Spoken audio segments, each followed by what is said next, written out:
हमारी सासू माँ जो है बहुत ही ज्यादा लड़ाकू है, बहुत ही खतरनाक है, और उनकी जीभ कैसी चलती है तो आप लोग देख सकते हैं। बहुत ही प्यारा सा गीत लेकर आया है, बहुत ही मतलब इसके प्यारे बोल है, बहुत ही प्यारा गीत है। तो प्लीज आप लोग भर भर के लाइक कीजिए, सब्सक्राइब कीजिए, और जल्दी जल्दी हमारे चैनल पे अगर नए हैं तो जुड़ जाइए।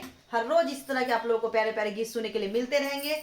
तो टाइम को न गवाते हुए चलते हैं गीत की तरफ। हम तो मजा उठाएंगे ही, आप कितना मजा उठाते हैं वो कमेंट के द्वारा हमें बताया कीजिएगा, क्योंकि यूट्यूब फैमिली को, हमारे तरफ सभी को राधे राधे। अगर आप लोग जो मतलब कमेंट करते हो बहुत ही अच्छा लगता है, तो इसलिए आप लोग अपनी अपनी जो राय जो है वो कमेंट में बताएं। सासों के जीभ राजा ऐसी चले हो, ऐसी चले जैसे कि धरती के कैदी चले। बोलो सासों की जीभ राजा ऐसी चले हो, ऐसी चले जैसे कि धरती के कैदी चले। बोलो जैसे कि धरती के कैदी चले। सासों के जीभ राजा ऐसे चले हो, ऐसे चले जैसे कि धरती के कैदी चले।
देखा आपने कैसी चला चला के दिखा भी रही तो डरा भी रही थी, कहीं कैची लग जाती तो फिर पता नहीं क्या होता। बहुत प्यारा सा गीत था ये, हमने तो भरपूर आनंद उठाया।